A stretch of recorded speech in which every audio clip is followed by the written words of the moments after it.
Maybe I should have used this computer in the first place. Actually, it looks like it has a better image. It looks brighter. My other computer literally ran out of space. You know, it's a different type of configuration. So it cut me off in the middle of the message of the message, and so I have to go back to this old pavilion, which also itself is crashing from time to time.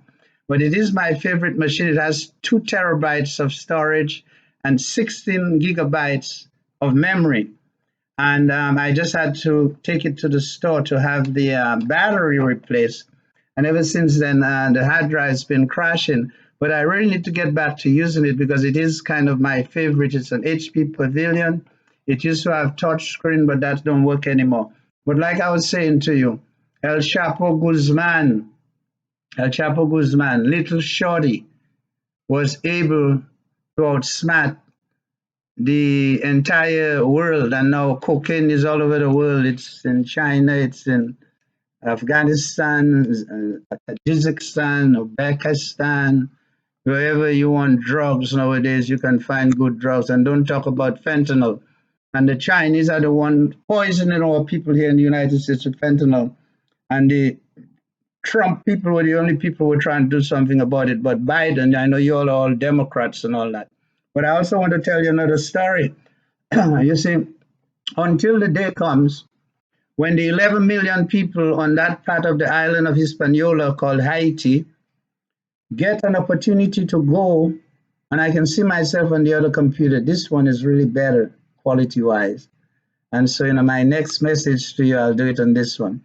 So when I look at the situation in Haiti, where the people in abject misery, not poverty, misery, and they need to go from misery to poverty with dignity.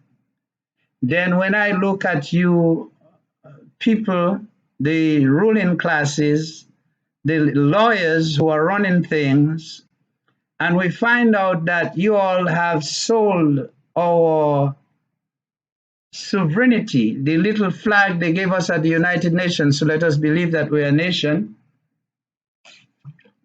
yet we do not possess one Shahid missile, one Shahid drone. We don't even have a navy, and most of us live on an island, and we cannot swim, and we don't know how to fish.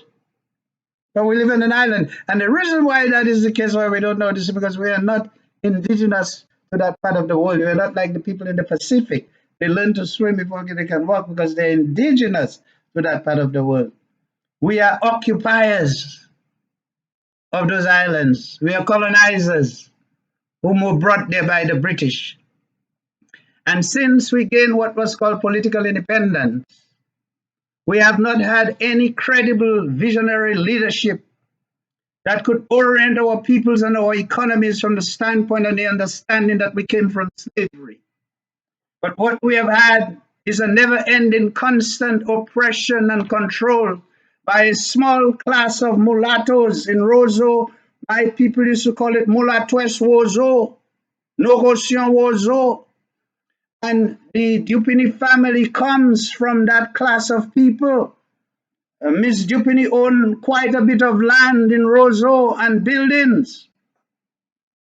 She has no offspring, and her family own other enterprises. And if you look in Dominica, in St. Lucia, in Grenada, in Trinidad, it is the same group of people that is involved in every investment, in every development, and the rest of the people do not get to profit. They do not get to raise their standard of living. They do not get to afford to eat well, to live well, and to educate their children.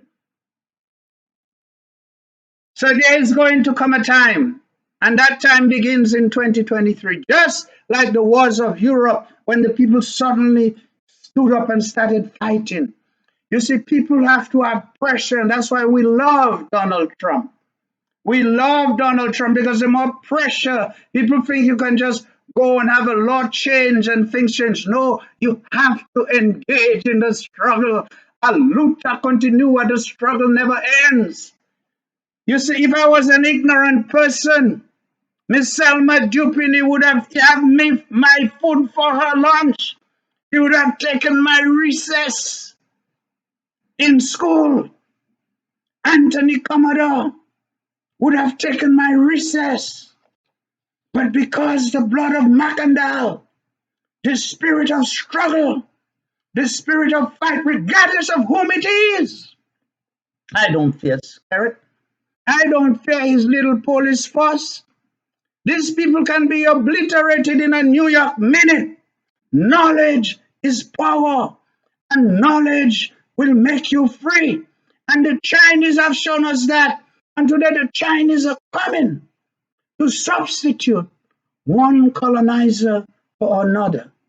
And our short-sighted leaders are selling our sovereignty, are selling passports to gangsters, to terrorists, to people who hate Negroes, even light-skinned Negroes, even mulatto Negroes, with a passion that is genetically in their DNA. How dare you do that? That a Dominican can be pulled behind a gate by a group of funky breath, rotten teeth Chinese people and beaten into a pulp in their own country and in what you call their nation. That is not a nation. That is not a country. So there comes a time. There will come a time, and that time is soon upon us, when these people you think that are docile, you think you have your big house in St. Joseph, you think you have your big house in Wall House, you think you have your big houses in Salisbury and in Marco Street, you think you're buying up all the land in Dominica, you're building apartment buildings because you sold passports, and rather than take the money and get intellectuals, get industrialists, and build industries that will be sustainable and will help our little island communities to become a true nation state. You take all that money and you hide in it. And guess what? You can't keep it in Dominica, you can't keep it in St. Lucia, you can't keep it in Grenada. Look at the guy in Grenada. When he got voted out, he was shocked. He's a mathematician, he went to Howard. So now the craving is everybody wants to be a lawyer and everybody wants to be called doctor. Well, I am the only true doctor there is. I am the witch doctor. I am the voodoo master. And I'm not faking that. I have my certificate of voodooism and my witch doctor degree. And you will feel it when I send that curse of the voodoo master upon you. A curse which once cast can never be recalled. Never be recalled. So, Ms. Jupini, please, when my representative come back tomorrow morning, if you haven't already executed the affidavit that I sent you by email and by Dropbox, please show her professional courtesy. Accept the documents and execute the affidavit, because the professional man that I paid to do it, just like the attorneys in Dominica, they will take your money and not do the work. They will die before the work gets done. And Commodore did die, and Michael Bruni did die, and Peter Joseph did die, and Bernie Stevenson went into exile. And a good number of you, the elite, members of the establishment, those of you who have sold billions of dollars worth of passports, and there's no factory, there's no institution that have been built.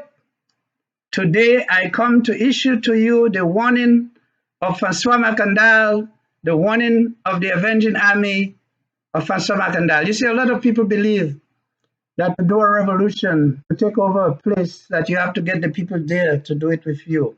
But that is not true. It's a new world order. The state does not monopolize the use of force. And non-state actors are capable of doing things that states cannot do. Non-state actors, I say it to you again, non-state actors can do things that states cannot do. And I like to recall, I think there's a Frenchman, a mercenary, and he went either to the Seychelles or somewhere. But anyway, he died in his bed. He went with a group of his fighters, his missionaries, and he took over the island, he took over the nation, and he made himself president. And he stayed president until he died. No one there could challenge him. That's the great thing about being European. That's the wonderful thing about having European blood in you, that warrior spirit. So imagine European blood mixed with African Mandingo blood. You have to be prepared to fight a luta continua. And then I recall our leader, Samora Moise Machel. And Samora said that some of you were colonized by the English. You think you're better than everyone because the English had a grand empire, a grand imperialistic, and a grand whatever, and you think you're better. And some of you were colonized by the French, and the French had a great culture and a grand empire, and you just feel the people from Martinique, the people from Guadeloupe, from Saint Martin, they come to say, I am French. You know, you have French phone Africa and Spanish phone Africa and English Africa, you know. And then I tell some of the Africans, like I tell them, I am an Igbo. We have Igbos in the Caribbean from Nigeria. The Igbo blood is in us. The Igbo's fighting spirit, the Igbo drive for education and for technology and for science. And so the Igbos are trying to break away from Africa, from Nigeria. And my dear friend, what's his name? Iguan anyway, he suppressed the damn secession. He killed a lot of people. And that's the thing in the world. You don't have to be good. It is the leaders whom are strong and who are capable of killing the most people who triumph. So we make no apologies. If you say we are threatening you, if you say that we say we are bringing war, we are bringing upheaval, we don't apologize for that because this sometimes is needed. In order to create better things, sometimes you have to destroy what's there. And if after so many years of political independence, the leadership is so bankrupt, they have no vision, and the least thing they can do is go and sell our sovereignty, such that one day when I walk on your street, a Chinese person is going to look down upon me as if I'm a dog, because these Chinese people have some bad ways. They're eating everything on the world. They are greedy. They eat every part of the animal, including the balls. Now, when they get real power, you know what they're going to do? And I have a book about that and a piece of work I plan to do. I believe that they're going to start sacrificing Negro men, because you see, they have something called tiger penis wine. Tiger penis wine. So if they do tiger penis wine, they take the penis of the tiger and they soak it in wine and they sell it for $1,000 a shot. I don't know. They have some inadequacies about the testicles, and they have every type of medicine to make what they call masculine function. I mean, they must have a lot of sex for them to have 1.5 billion people. And the Chinese can colonize the United States in 1 minute, in a New York minute, because the United States only have 380 million people. So the United States is not paranoid. The United States is right in its right to have the qualitative and the qualitative edge in order to defeat the human wave attack of the Chinese colonization. So those of you who are collaborators with China, looking to encroach upon the United States, I want you to know that while I don't agree with Joe Biden, the intelligentsia and those charged with maintaining the supremacy of the United States and of Western civilization are coming to the realization of what you have done and what you are doing. And when the Mackandal army goes to them and asks them for assistance to undertake the project of the liberation from Chinese hegemonic encroachment in the Caribbean, they will be more than happy to engage us as the cannon fodder and as the foot soldiers to resist against the Chinese. But moreover, the people in Guyana, the indigenous people whose lands are being taken and you see Chinese people with machine guns intimidating them, and they have Chinese Liberation Army. All these people have military training because it's compulsory in China. So don't be stupid. Don't be stupid. You think these people don't know what violence is? You just think these people won't chop your throat in your own country? You think these people won't gun you down? Because you think, oh, I'm a Dominican, I'm a St. Lucian, I'm a Jamaican. These people don't give one fuck. That's what the Europeans did. You think when they left on that little ship, how many people in England? How many people in the United Kingdom? They don't even have but maybe 100. I don't even think England has 100 million people. And yet they were able to conquer. Was it 3/4 of the world? Including the United States. Such a cunning group of people, the English. They speak like such homosexuals. Hello. Pardon me. I'm so sorry. Oh, forgive me. Forgive me. And then they'll say to you, do you like hospital food? Do you know what it means when a man tells you, do you like hospital food? And that means you're going to put your ass in the hospital. Usually Americans are more boisterous. But the British are cunning. They're evil. And they have done so much evil to our people. And now when we claim we had political independence, our leaders who went to study, they studied law. They can't create no jobs. All they can do is land matters and take people's money and don't get the job done. And some of them have to die. They have to die for the court to recognize the rights of Pope Emmanuel. And believe me, victory. Now remember, it's resistance, struggle, and victory. And now, today, 2023, we are coming for our victory. We want our paper. Europeans fought for land. People say, oh, you're fighting for land, you're going to die and leave it. The others of you, country boys who got your degrees and come and you have a little money, you sell some passports. You don't know what to do with the money, you're buying land. Land is of no value, my friend. Land cannot buy medicine. Land cannot buy an aircraft. Land cannot get you out in the time of trouble. You need gold, you need diamonds, and you need cash. Gold is untraceable. Okay, yeah, I can tell you something about money laundering. The only problem, gold is heavy to carry. But then when you put your money in the foreign banks, even if you have it in Switzerland, when they put sanctions on you, you cannot get to it. And I know a thing or two about sanctions because I have been under sanctions. I have had the bank freeze my money and block my money, and I know what that felt like. But I didn't go DEFCON 1 on them, and I'm not going DEFCON 1 on you tonight either. Tonight is a dialogue or a monologue between us, first and foremost, about Miss Dupini evading service. And she's a prominent attorney. Her father was an attorney. Her sister was an attorney. I do not even think she went to law school. She became an attorney by apprenticeship, the same way that I have become an attorney by apprenticeship. The only thing is I'm my own apprentice. So we have given her a run for her money, and she don't like it. Her blood pressure is high. Her diabetes is out of control.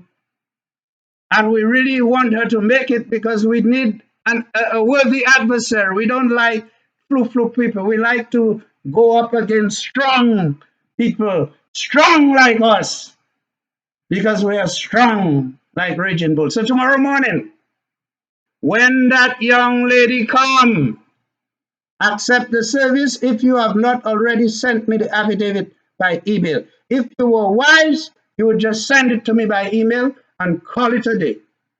And the court will accept it because they'll know it's true. So what is to come in 2023? 2023, people are going to rise up. They're going to rise up the way they did in Europe in 18 or 17, whatever, the wars of whatever. I will find them for you. You can look it up. You can look it up. People just went crazy and started fighting. So given the disparity between rich and poor, given the exploitation of those people who sold citizenship, and rather than take the money and apply it to the development of the people have simply used it to enrich themselves. And you cannot blame me for saying this because Miss Dupini has an ad on the internet that advertises that she facilitates such things. Mr. Isidore has the same thing. Mr. Duncan's store has the same thing. And I do not have an exhaustive list of all the different and various. Oh, Sam Raphael had the same thing. Sam Raphael got the money to build his hotels on Jungle Bay from UWP and then from Labour Party. These people didn't work with money. These people didn't have money. They don't have voodoo money. They don't have blood money. They have to sing for their supper. The voodoo master does not sing for his supper. He's an independent, self-made man. He is not afraid of the US government because he has not killed anyone yet. And anyone who alleged that they were killed by the voodoo master was killed by the pure spiritual power and the spiritual strength of voodooism. There was no physical act of violence. And yes, those kind of operations are going to continue and they're going to intensify because every day we find out even those whom we think are our friends and who take money from our hands are in fact our enemies. But we know that we must keep our friends close and our enemies closer. So we know that our friends are our enemies because only they know our secrets and they are privy to our business. And therefore we keep our eyes on our friends. That's why in the annals of history, all great and powerful men and strong leaders, they always kill, some have killed their own mother. If you read the Greeks and the Romans, Prince William might kill King Charles so he can get to the crown. He don't want to wait like long as King Charles, King Charles has a little sign of Parkinson's, He waited so long to become king, and he have that ugly woman with him, Lady Camilla Bowles. So number 4 on my list is a message to the elite and to the establishment. And as you can see, sometimes I don't write things. I don't have to write things down to speak on a subject for hours. So I've already addressed you, the elite. I've addressed the establishment. And I'm sending a warning. I'm telling all of you people who have enriched yourselves, okay, from the prime minister on down. You saw what happened in Haiti. You saw they eliminated the president. That's why I tell you that non-state actors, the state does not monopolize the use of force.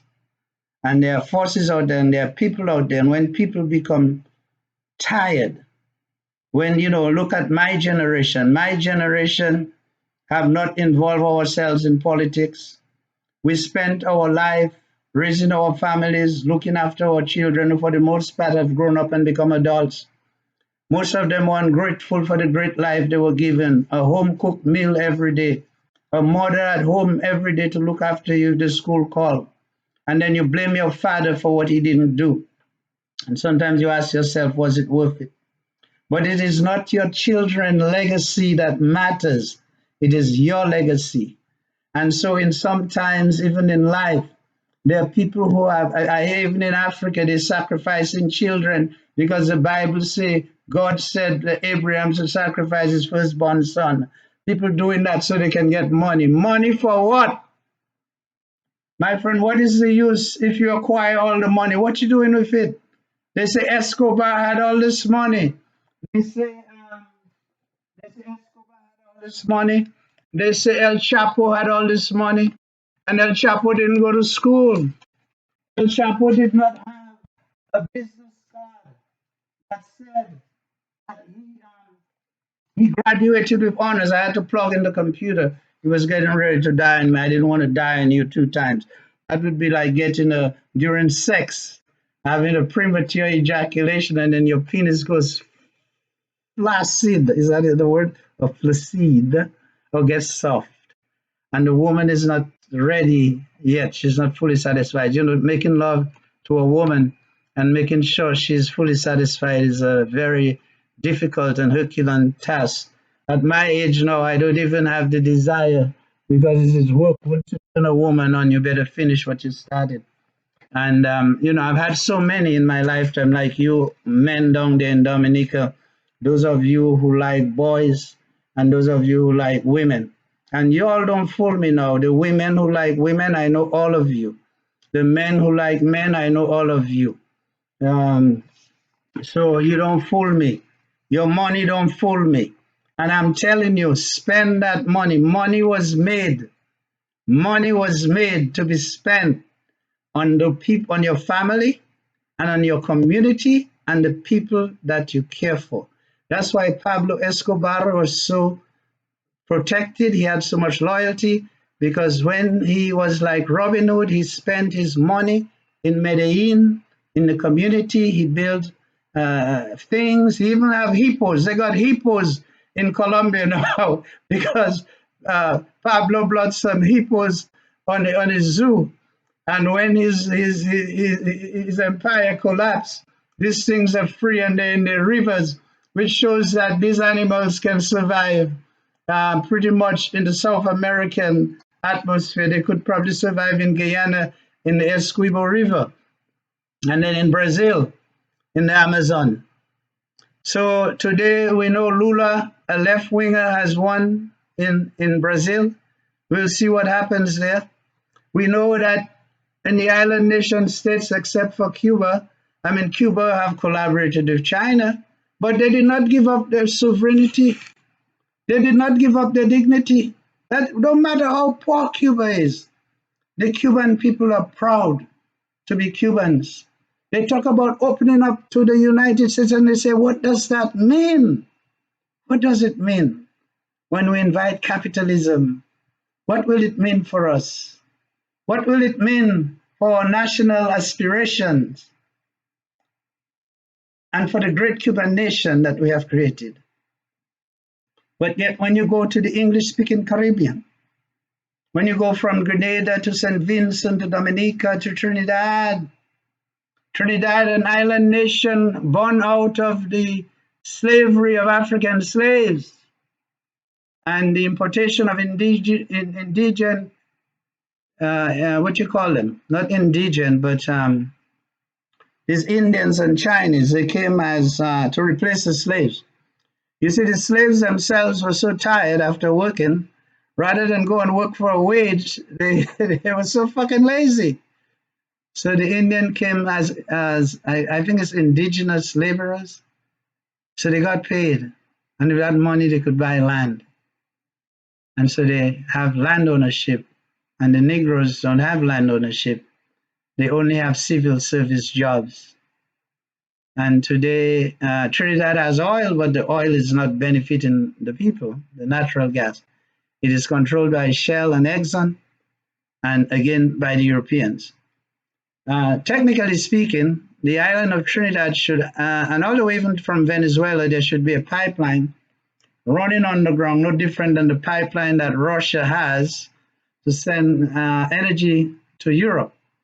And that pipeline should come up the entire chain of islands, all the way to the Bahamas, to provide energy for the former descendants and people. You see, I thank the white man, you know. The white man came all the way from Africa and he took us from jumping from tree to tree and brought us to this part of the world and gave us this great inheritance, islands of beautiful beaches, freshwater lakes, oil, peach lakes,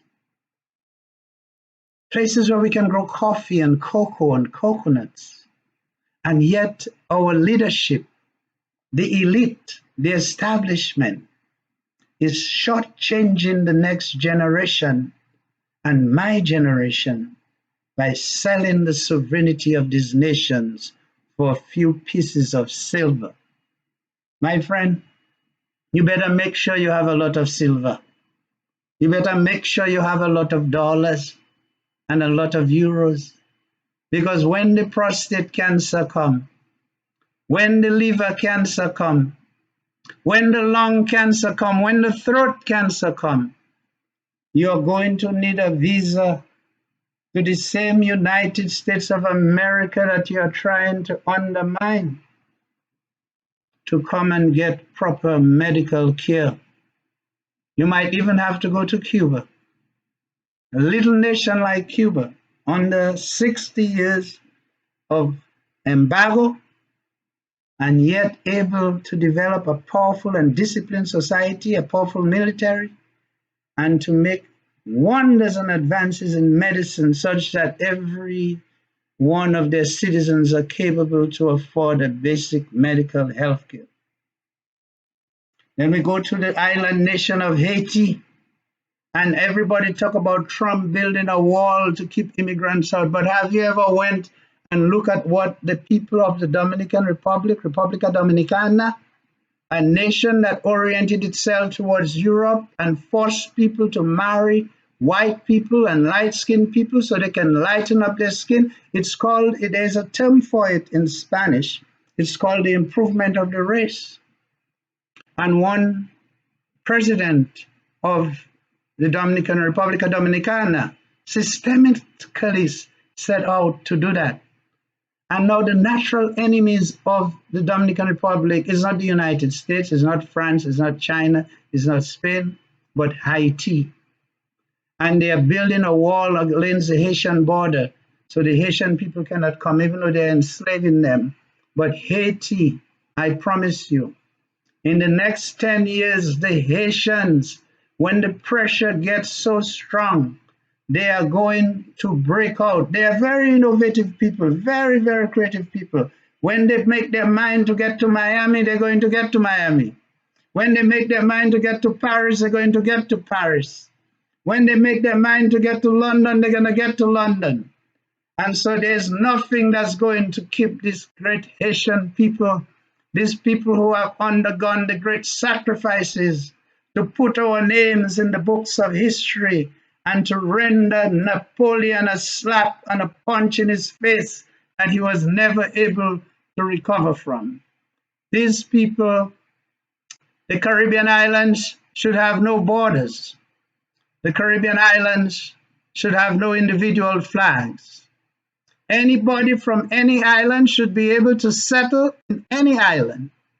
You cannot show professional courtesy, bend over backwards for Europeans and for Asians, allow them to sodomize you and to intercourse you without foreplay and without lubrication, and tell me that you're going to deny our Haitian people from whom we descend the right to settle on our island where we need more people. And what we need is not Chinese people.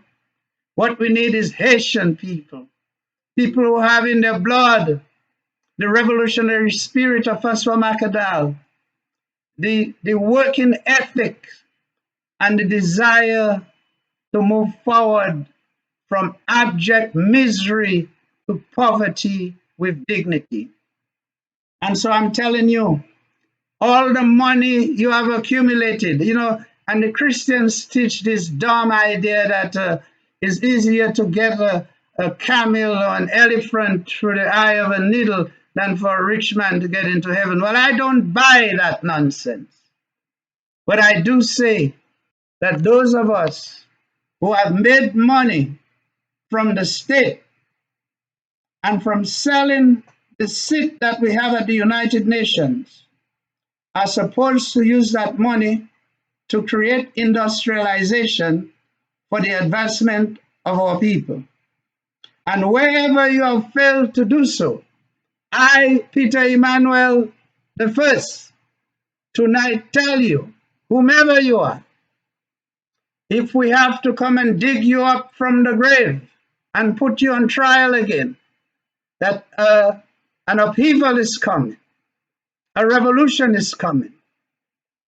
You will soon be chased out of your position, and your money will be of no use to you, just like it was of no use to Pablo. And we don't know where his money is. They tell us he had all his money. They say El Chapo, a man who never went to school, had the greatest logistical network in the world. And now they have him locked up in a prison somewhere up in New York. Well, where is his money?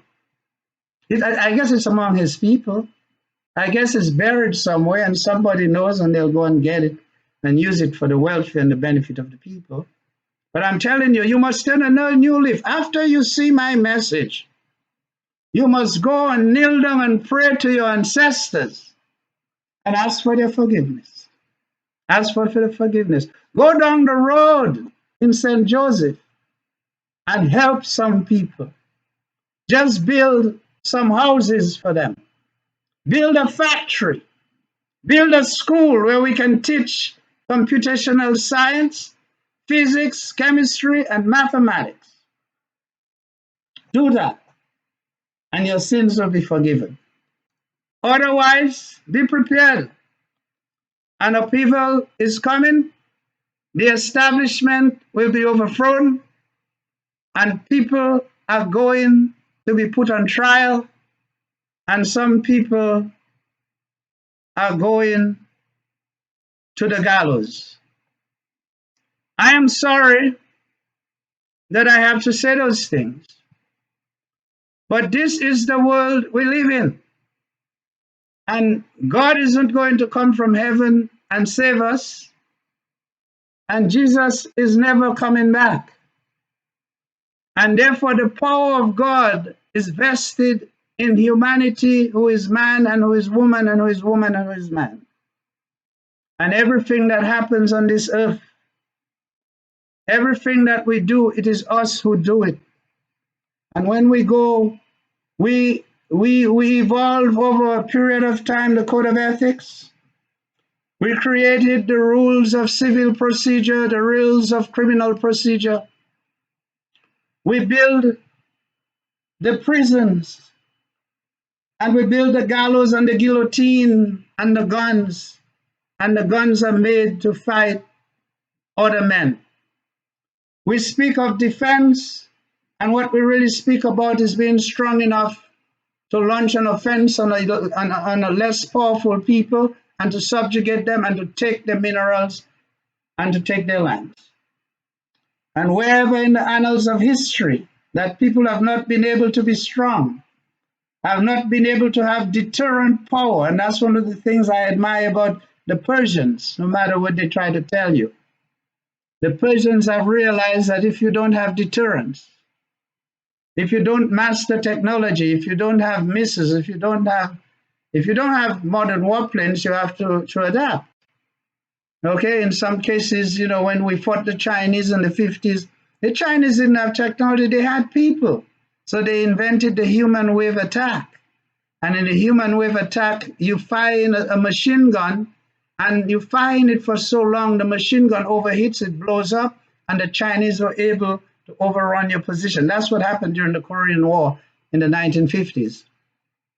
Hitler came close to conquering the world until he decided to attack Mother Russia. Today we see that NATO and the United States have continued. There have always been an ism and a schism between Russia and Europe, Western Europe. You can go and read about it. There's nothing new. The last time we had the Russian Revolution, we had the First and the Second World War.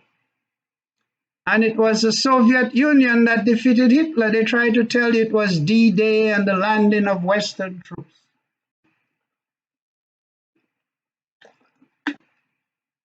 But the Russian people and the Soviet Union gave over 25 million people to defeat Germany.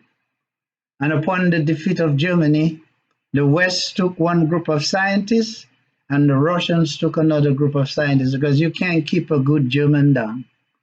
These German people, they are notorious. They are scientific, they are engineers, they invented the internal combustion engine. And yes, BMW and Mercedes-Benz were part of the war effort, as was Volkswagen. And you saw that in less than 10 years, the Germans went from being backward to having technologies that we in the West, in the United States today, the stealth bomber, the flying wing, all that was invented by the Germans. Okay?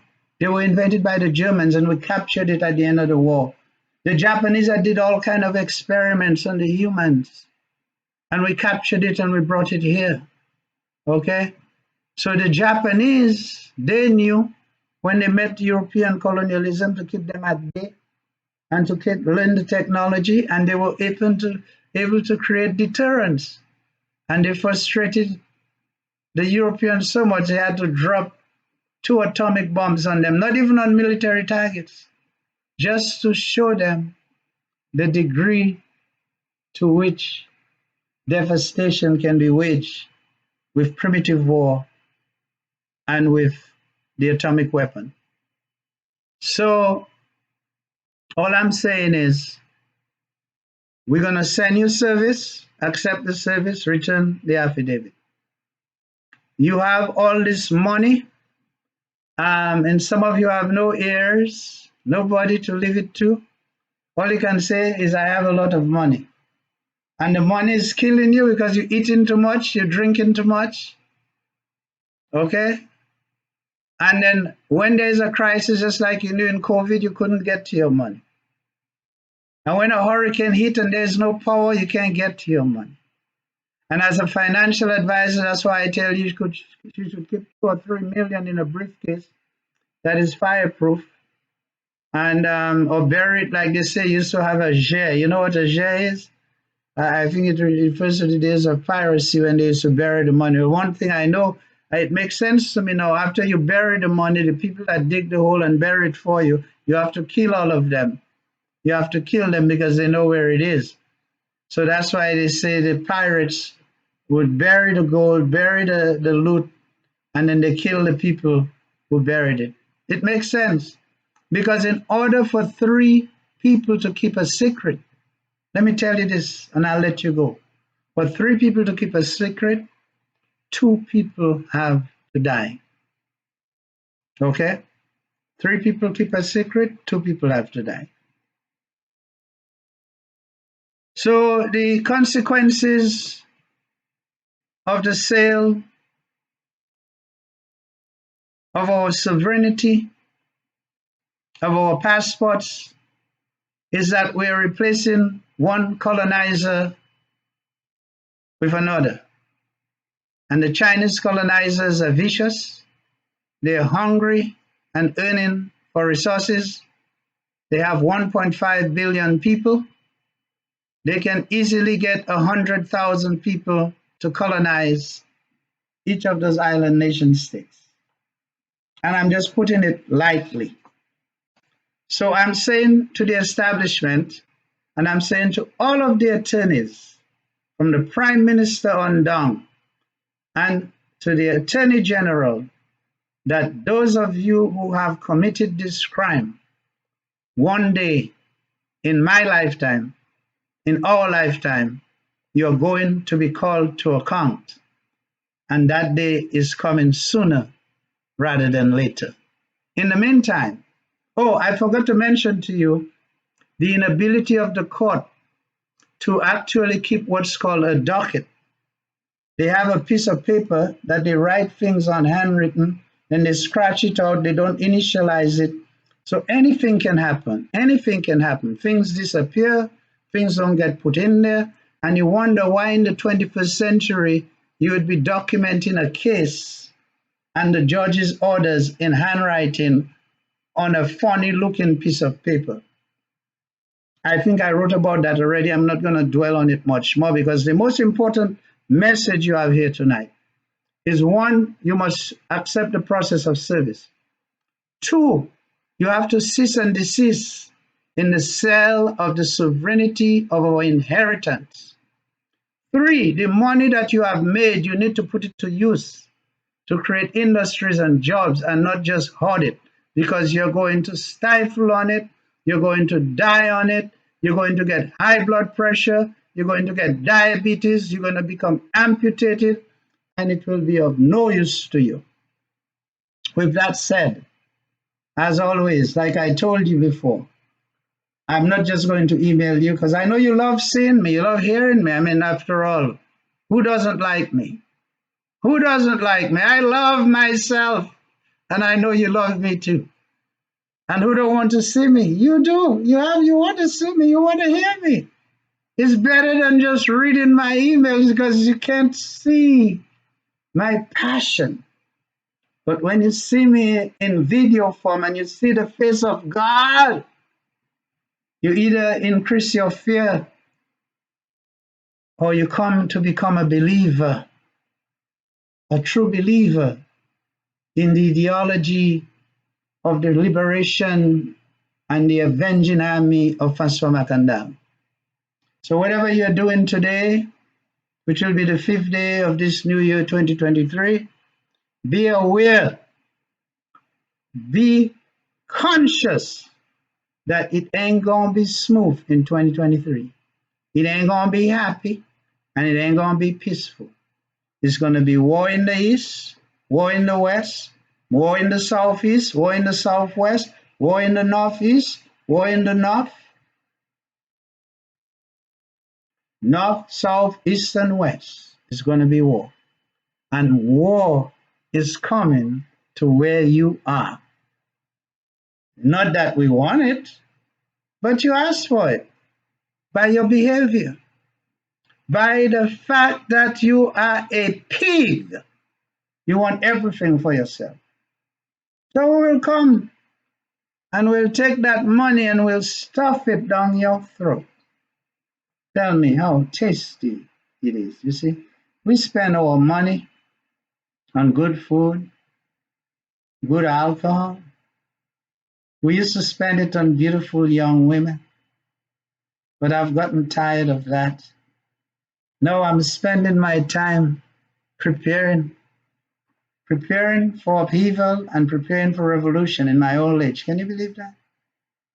Francois Macandal is coming like Jonah from the belly of the whale. May the peace and blessings of Christ Jesus of the Nazarene, the God of the Christian people, be with you. And may Allah, Assalamu alaikum wa rahmatullah, may the peace and blessings of Allah be upon you. Shabbat Shalom. Shabbat Shalom. And I give you my personal peace, the peace of my great great great grandfather, Francois Macandam. And know that Francois is no joke. You don't play with Francois. You don't play with voodoo. You don't play with the Obia man. When the Obia man come to you, when you take money from the hand of the Obia man, you must give him what he pay you for. You must never come and lie against the Obia man and try to take something from him that don't belong to you. You will pay a price, the ultimate price. And if that's said, I will see you soon. If I don't see you in this life, I will see you in the other life. May God have mercy upon your soul.